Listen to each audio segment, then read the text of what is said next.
Obrigado. Irmãos, é um privilégio a gente poder se reunir, né? Fizemos isso pela manhã e agora à noite. Então, meu desejo é que a paz do Senhor seja abundante sobre todos vocês, e você que nos acompanha pela internet ou que vai nos ouvir depois acessando o YouTube, que também seja ricamente abençoado. Quero convidar você que está nos acompanhando pela internet, que entre aqui no canal do YouTube da Igreja Presbiteriana, e se quiser também no meu canal pastoral, Rev Wagner Queiroz, Vida Abundante. Assim você vai estar acompanhando o nosso ministério, orando por ele, para que Deus possa nos usar de uma maneira profícua no seu reino. Privilégio, irmãos, a gente se reunir. Já em muitos países esse privilégio já tem sido cerceado, não é? E vamos aproveitar e orar para que no Brasil continuemos assim, com liberdade de cultuar o nosso Deus. Já estão cerceando algumas coisas aí para a gente falar, mas com a graça do Senhor temos esse privilégio de poder reunir aqui. A nossa meditação de hoje se encontra em Êxodo, capítulo 3. Não é 2, viu? É 3. 1, 2, 3. Êxodo, capítulo 3. Verso 1 até o 22. Êxodo 3, de 1 a 22.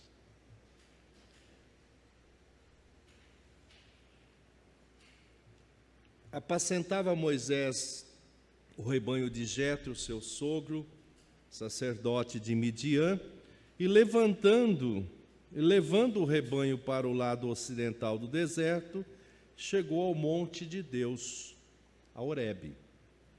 Apareceu-lhe o anjo do Senhor numa chama de fogo no meio de uma sarça.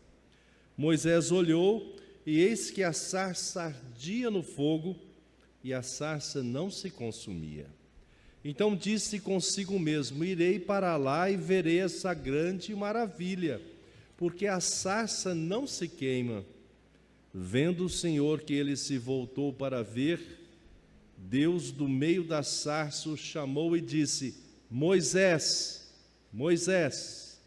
Ele respondeu: eis-me aqui. Deus continuou: não chegues para cá, tire as sandálias dos pés, porque o lugar em que estás é terra santa. Disse mais: eu sou o Deus de teu pai, o Deus de Abraão, o Deus de Isaque, o Deus de Jacó. Moisés escondeu o rosto, porque temeu olhar para Deus. Disse ainda o Senhor: certamente vi a aflição do meu povo que está no Egito, e ouvi o seu clamor por causa dos seus exatores. Conheço-lhe o sofrimento. Por isso, desci a fim de livrá-lo da mão dos egípcios, e para fazê-lo subir daquela terra a uma terra boa e ampla, terra que mana leite e mel, o lugar do cananeu, do eteu, do amorreu, do ferezeu, do eveu e do jebuseu. Pois o clamor dos filhos de Israel chegou até mim, e também vejo a opressão com que os egípcios estão oprimindo. Vem agora, e eu te enviarei a Faraó para que tires o meu povo, os filhos de Israel, do Egito. Então disse Moisés a Deus: quem sou eu para ir ao Egito e tirar do Egito os filhos de Israel? Deus lhe respondeu: eu serei contigo, e este será o sinal de que eu te enviei. Depois de haveres tirado o povo do Egito, servireis a Deus neste monte. Disse Moisés a Deus: eis que quando eu vier aos filhos de Israel e lhe disser: o Deus de vossos pais me enviou a vós outros, e eles me perguntarem: qual é o seu nome? Que lhes direi? Disse Deus a Moisés: eu sou o que sou. Disse mais: assim dirás aos filhos de Israel: eu sou, me enviou a vós outros. Disse Deus ainda a Moisés: assim dirás aos filhos de Israel: o Senhor, o Deus dos vossos pais, o Deus de Abraão, o Deus de Isaque, o Deus de Jacó me enviou a vós outros. Este é o meu nome eternamente, e assim serei lembrado de geração em geração. Até aqui. Irmãos, todas as mudanças que a gente realiza têm as suas adaptações, as suas adequações. Eu acabei de mudar, não é? E eu estou convivendo bastante com essas adequações e essas adaptações, né? Mesmo você, quando tem o privilégio de construir uma casa, e uma casa planejada, já com os móveis planejados, mesmo assim, em alguns detalhes a gente precisa fazer alguma adaptação, alguma adequação. Isso muitas vezes custa tempo. Muitas vezes a gente não está muito disposto a fazer essas mudanças. Nós vamos meditar nesta noite sobre mudanças e adaptações. Qual o melhor processo? Como a gente lidar com isso?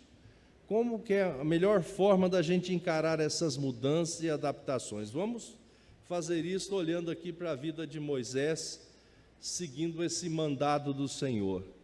Nesse processo de caminhada, de mudanças, de adaptações em nossas vidas, o erro crasso, o erro maior, mais costumeiro que a gente costuma fazer, é deixar Deus de lado. Muitas vezes no dia a dia nosso a gente pensa que a gente não precisa do Senhor, ou que a gente sabe lidar com todas as coisas, não é? Você pode ser uma pessoa prevenida, bem programada, detalhista, mas mesmo assim, tem horas que você não vai conseguir fazer tudo, ou fazendo tudo que você planejou, ainda falha. Por exemplo, aqui em São Paulo a gente tem horário para você chegar com a mudança e descarregar. Fui avisado disso. Mas na mudança, quando vinha, o caminhão quebrou ali perto de São José. Saiu 6 horas de Campos. E saiu de São José depois das 11. Tivemos que pedir uma concessão, porque às 17 horas seria o horário limite para descarregar, e terminou às 18. Percebe? A gente planejou, fez todas as coisas, mas não estava planejado. Nem o motorista, nem o dono do caminhão sabia que ia acontecer um problema na bomba de combustível. E assim aconteceu, e nós tivemos que parar para ajustar tudo isso. Então, o nosso erro, muitas vezes, é deixar Deus de lado dos nossos projetos. Ou pensar assim, não, isso eu não preciso nem orar, porque eu sei fazer. E a Bíblia nos orienta ao contrário, da gente orar sem cessar. Ou seja, não é você ficar orando o dia inteiro, mas em tudo você falar com Deus. A gente tem esse hábito de conversar com Deus, não é? Muitas vezes a gente aprende algumas situações passando dificuldades. O período que eu fui missionário, que a verba era bem limitada, a gente orava mais. A gente aprendia que tinha que orar. As necessidades que a gente tinha, não ia direto comprando, porque não tinha recurso, a gente punha numa lista de oração. E os meus filhos pequenos foram aprendendo estas coisas. Pode botar na lista aí, você quer uma coisa, quer um tênis novo? Põe na lista aí. Então isso é muito importante para nós. Muitas vezes a gente ansiava em ter recursos disponíveis para ir, como a maioria que a gente via, ir lá no shopping e compra, pronto. Não é verdade? Parece que é mais fácil assim. Mas muito importante para o nosso crescimento, perceber que Deus fala com você e que Ele tem interesse na sua vida. Não é só te salvando. Ele te salvou, isso é muito importante na cruz do Calvário. Mas Ele quer interagir conosco no nosso dia a dia. Então a gente perde muito quando a gente não conversa com Deus. Eu já fui agraciado muitas vezes. Eu ganhei praticamente um carro. O cara me vendeu sem juros, de uma forma meu primeiro carro, muito especial. Eu já ganhei 2 celulares quando eu precisava. Enfim, Deus nos supriu de muitas maneiras. Obviamente que, como ser humano, vendo os filhos, vendo a esposa, muitas vezes querendo ou achando que precisava de uma necessidade, ou achando que uma necessidade era mais urgente do que aparentemente era, a gente gostaria de ter mais recurso no momento. Mas é tão bom a gente poder falar com Deus e esperar Deus nos falar conosco, prover meios, situações para nos orientar e nos conduzir para o melhor caminho. No nosso tema de hoje, nós vamos trabalhar 2 assuntos. O primeiro assunto é como é que eu resolvo isso, né? Como é que eu, mudança e adaptação, qual que é o melhor processo? O melhor processo é ouvir e agir conforme a orientação do Senhor. Ouvir e agir segundo a orientação do Senhor. Primeiro tópico em cima disso, no seu tempo oportuno. Deus age, Ele se move no seu tempo oportuno. Você sabe que Deus já havia lá predito a Abraão, lá no início de Gênesis, que o povo ia ficar como escravo no Egito por 4 gerações, que correspondia a 100 anos cada geração, e eles ficaram 430 anos lá. Percebe? Teve todo um tempo que esse povo ficou lá. E agora chegou o tempo oportuno de Deus libertá-lo. Eu não sei se você já estudou a história do povo de Deus, o povo lá. Por que Deus permitiu que esse povo dele, que Deus estava em Abraão, Isaac e Jacó, constituindo em José, constituindo uma nação, permitira que eles ficassem lá 430 anos, né? Tem muitas razões. Uma das razões é que Deus estava constituindo, ensinando aquele povo a ser uma nação. E eles aprenderam lá com a melhor nação da época, né? O Egito era o centro mais importante do mundo naquela época. E eles até aprenderam o que não fazer, não é? Porque não subjugar o povo como eles foram escravizados. Mas Deus, na sua multiforme graça, permitiu que eles ficassem lá, de alguma forma, sob a proteção, sob a tutela daquela nação. E aquele povo entrou lá em 70, 75 e saíram milhares de lá, depois como uma nação para tomar posse dessa terra que Deus já havia prometido a Abraão, a Isaac e Jacó, e agora estava relembrando a Moisés, naquele monte, ele iria adorar ao Senhor. Então vamos analisar aqui textualmente. Então, devemos ouvir e agir conforme a orientação do Senhor, porque Deus age no seu tempo oportuno. E olha o que aconteceu. A gente sabe a história de Moisés, que ele foi a criança do sexo masculino poupada do decreto do faraó, que queria interromper aquele povo que estava crescendo bastante, tornando um povo forte. Ele disse: vamos matar todas as crianças. E Moisés foi poupado. A gente sabe a história de Moisés, e ele foi criado lá no palácio, e lá ele permaneceu 40 anos, até ele sair, e nós vamos discorrer isso no segundo ponto.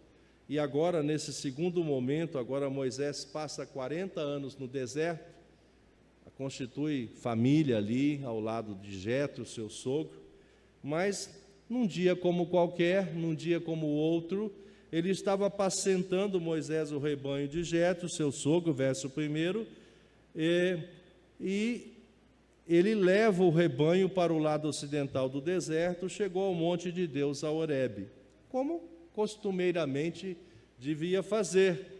Verso 2, apareceu-lhe o anjo do Senhor numa chama de fogo, no meio de uma sarça. Moisés olhou, e eis que a sarça ardia no fogo, e a sarça não se consumia. Quer dizer, Deus se mostrou a Moisés num tempo oportuno. Moisés não sabia que ele seria esse libertador, mas Deus se apresenta a ele. Esse anjo aqui com letra maiúscula é uma teofania, é Deus mesmo, Deus Criador, se apresentando a ele. No verso 4, isso vai ficar explicitado. Vendo o Senhor que ele se voltava para ver, Deus, do meio da sarça, o chamou e disse: Moisés, Moisés.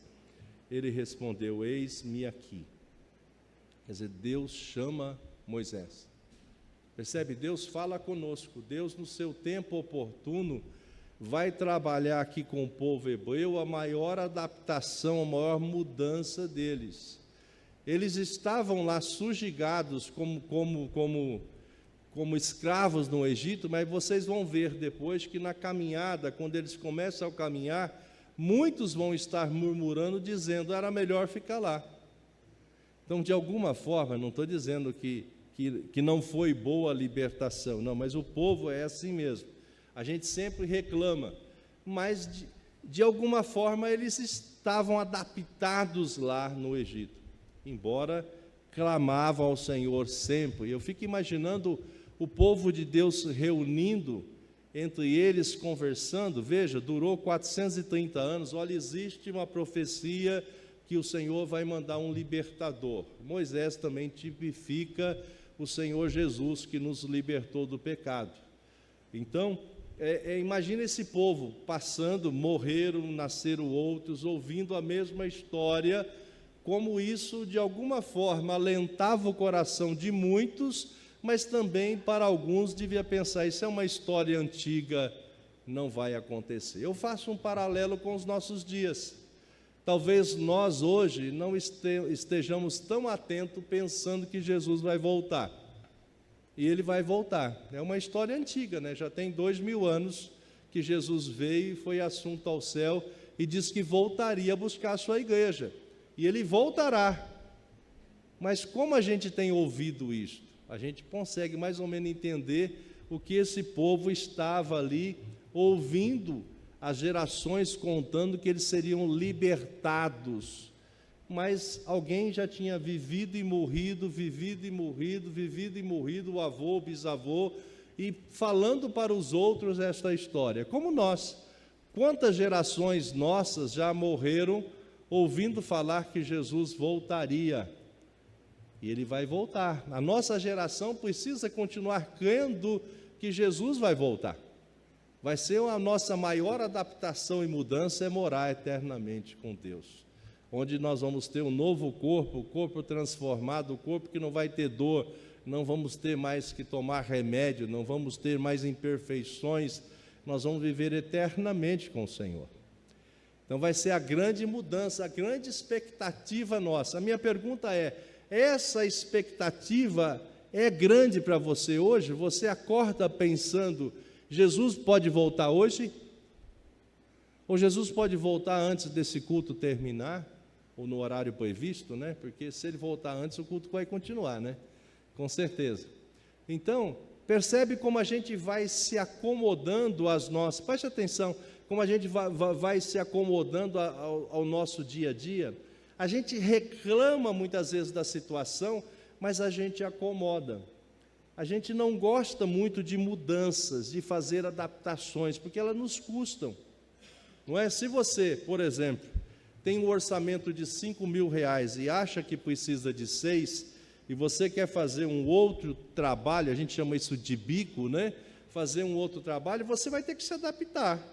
Você vai ter que se programar a trabalhar um tempo a mais em um outro lugar. Em contrapartida, você vai deixar de ter um tempo de lazer, um tempo que você ficava mais em casa, percebe? A gente quer ter um ganho a mais muitas vezes, mas não quer se envolver em mais horas de trabalho muitas vezes. Eu não estou dizendo que você deva ter um outro trabalho, mas muitas vezes a gente sempre quer algo a mais, a gente pensa que o que a gente não tem é melhor do que a gente tem, não é? Mas aqui o povo estava ali, Moisés estava como um dia corriqueiro, e Deus apresenta para Moisés, dizendo que ele era o Deus criador de todas as coisas. E a gente vê que Moisés vai para verso 5, para esse lugar santo, e Deus diz a ele para tirar a sandália dos pés, que aquele lugar era um lugar santo. E depois a gente vê no verso 6, Deus se apresentando, dizendo, eu sou o Deus de teu pai, o Deus de Abraão, o Deus de Isaque, o Deus de Jacó. Moisés escondeu o rosto, porque temeu olhar para Deus. Tem aqui. O verso 7 a gente vê, disse ainda o Senhor, certamente vi a aflição do meu povo que está no Egito, e ouvi o seu clamor, por causa dos seus exatores, seus feitores, conheço-lhe o sofrimento.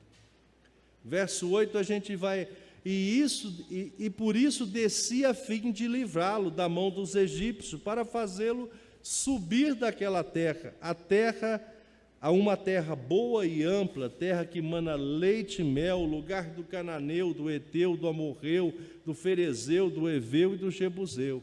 Pois o clamor dos filhos de Israel chegou até mim, e também vejo a opressão com que os egípcios estão oprimindo. Percebe? Aparentemente tudo estava normal na vida de Moisés, e o povo estava lá no Egito sendo escravo. E o povo vinha conversando e falando, talvez na noite anterior, a Bíblia não fala disso, mas entre aquela multidão do povo que estava lá escravo, alguns deles podiam ter dito: mas Deus disse que vai nos libertar. Deus disse que enviará o libertador. Percebe? Eles aguardavam por uma mudança, por uma grande mudança nas suas vidas. E no tempo oportuno, Deus se apresenta, se revela a Moisés. Então isso é muito importante, a gente não perder de vista isso. Muitas vezes a gente quer que alguma coisa aconteça de novo, mude em nossa vida, mas a gente não gosta de se adaptar. Toda mudança tem adaptação. O povo, quando saiu do Egito, se você estudar o livro de Gênesis, você vai ver, eles caminharam, e caminharam muito tempo, não é? E eles passaram por dificuldades, mas eles viram Deus suprindo as dificuldades, não é? Eles reclamaram e murmuraram de tudo, não é? E Deus manda o maná. Nunca tinha acontecido aquilo, Deus manda maná para eles. Eles reclamam que queriam comer carne, e Deus manda as codornizes. O deserto é um lugar quente, então de dia tinha uma nuvem cobrindo-os na caminhada. O deserto também é um lugar frio, à noite é fria, e Deus mandava uma coluna de fogo para iluminar e para aquecer também. Percebe? Nesta caminhada, muitas vezes a gente pensa que a caminhada com Deus é algo assim muito reto, muito tranquilo. Não, Deus permite que a gente caminhe. Nesse mundo a gente tem bastante aflição, o próprio Jesus disse isso. Mas caminhar com Deus não tem algo melhor do que isso. Então Deus prepara Moisés e chama Moisés porque o tempo oportuno havia chegado. Era a hora de proceder à libertação do seu povo. Então, muitas vezes, meu querido, você está aí passando por uma dificuldade. Talvez você esteja achando que está passando por um deserto. Você se sente assim, numa situação complicada ou não tão confortável, e você acha que já está esperando isso há muito tempo. Então, creia que Deus responde no seu tempo oportuno. E Ele vai agir de uma forma, muitas vezes, que a gente menos esperava. Moisés não esperava que fosse ele que seria o agente que Deus ia usar, o instrumento que Deus ia usar para libertar o seu povo. Deus pode nos usar para fazer grandes coisas neste mundo, até que Ele venha. Deus pode nos usar, à semelhança de Moisés, para libertar outras almas que não conhecem a Cristo, proclamando-os que Jesus é o Salvador, através da nossa vida, do nosso testemunho. Das pessoas olhar para nós e ver que a gente enfrenta os mesmos problemas que eles enfrentam, e a gente age diferente. Por quê? Porque Deus fala conosco, porque a gente conversa com Deus, que a palavra do Senhor nos instrui, que os exemplos na sua palavra nos robustece na fé e faz com que a gente caminhe. O segundo ponto da mensagem é qual é o melhor processo nisso? Continua sendo ouvir e agir conforme a orientação do Senhor, agora, segundo as suas estratégias. Muitas vezes a gente tem as nossas próprias estratégias, a gente aprendeu a viver, vamos pensar assim, só que a gente vive dando com os burros d'água, não é? Cada um de nós temos experiências de frustrações, de tristeza, de muitas vezes de falência, ou de achar que Deus não está cuidando de nós. Tem hora que a gente pensa, parece que Deus não está me ouvindo. Pelo contrário, somos nós que não estamos ouvindo o Senhor, porque Ele está falando conosco todo o tempo. Olha o verso 10 agora. Vem agora, olha Deus chamando Moisés. Essa é a estratégia do Senhor. Ele vai usar um meio para libertar o seu povo, e esse meio é a instrumentalidade de Moisés. Moisés não sabia nada disso. Muitas vezes você não está sabendo o que Deus quer e vai fazer através da sua vida. Muitas vezes você vai achar a semelhança de Moisés, nós vamos ver agora mesmo, que ele é incapaz de fazer a obra. Verso 10: Vem agora, eu te enviarei a Faraó, para que tires o meu povo, os filhos de Israel, do Egito. Verso 11: Então diz Moisés a Deus: Quem sou eu para ir até Faraó e tirar do Egito os filhos de Israel? Deus lhe respondeu: Eu serei contigo, e este será o sinal de que eu te enviei. Depois de haveres tirado o povo do Egito, servireis a Deus neste monte. Olha que interessante. Deus confirma então que Moisés, o seu chamado, que ele será enviado. E Moisés vai retrucar. Ele vai dizer no verso 11 aqui, conforme já li: Então disse a Moisés: Quem sou eu para libertar o povo? Nós nos conhecemos, nós sabemos as nossas limitações, nós sabemos que as nossas estratégias, elas são deficitárias, elas são defeituosas ou não são capazes de resolver as situações. Se isso é verdade, e é verdade, por que a gente tem dificuldade então de ouvir a Deus, de seguir as estratégias do Senhor? Percebe? Veja como a gente insiste em fazer do nosso jeito. Moisés aqui olha e fala assim: mas quem sou eu? Aí no verso 12 Deus lhe respondeu: eu serei contigo. Aqui está o segredo da nossa solução e da estratégia de Deus ser assertiva, de ter um excelente resultado, que Ele será e estará conosco.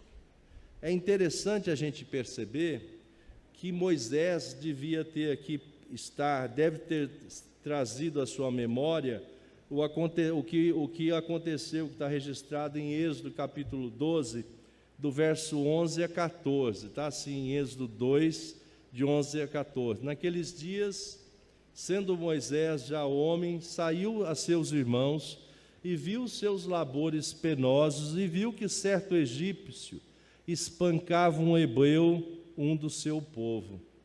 Olhou de um lado olhou de uma banda e de outra, olhou de uma e de outra banda, e vendo que não havia ali ninguém, matou o egípcio e o escondeu na areia. Saiu no dia seguinte, e eis que 2 hebreus estavam brigando, e disse ao culpado: por que espanca teu próximo? O qual respondeu: quem te pôs por príncipe e juiz sobre nós? Pensas matar-me como mataste o egípcio? Temeu, pois, Moisés e disse: com certeza o descobriram. Percebe? Quer dizer, com certeza Moisés aqui lembrou-se que ele já quis fazer isto no passado.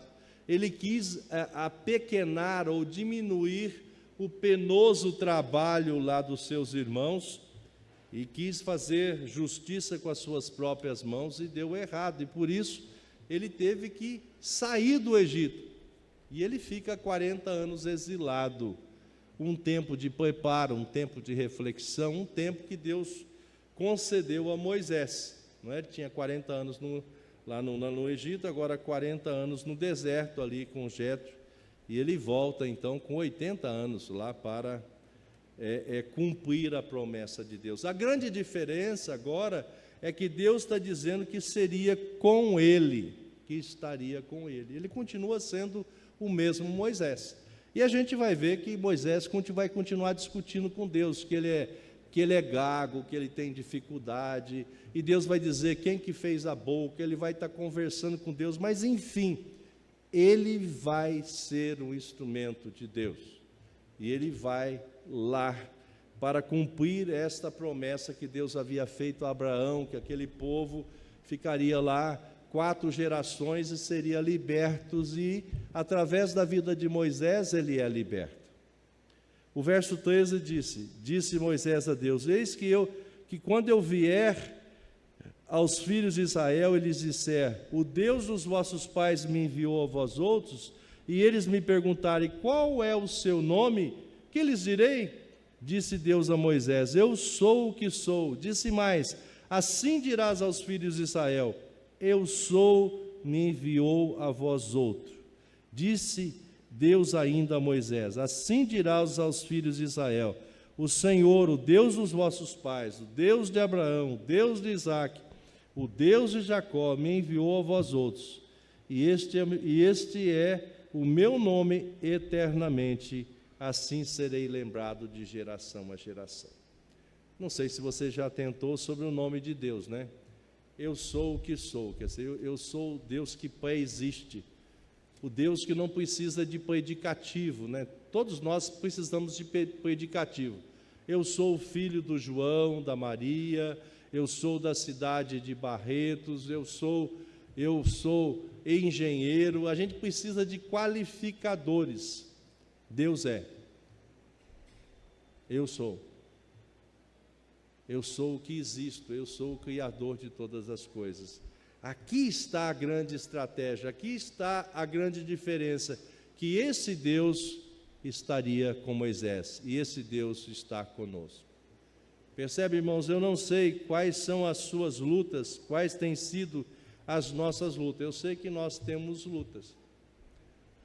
Eu sei que muitas vezes no caminhar de lutas, talvez estejamos já cansados, talvez estejamos achando que Deus não está nos ouvindo ou está demorando.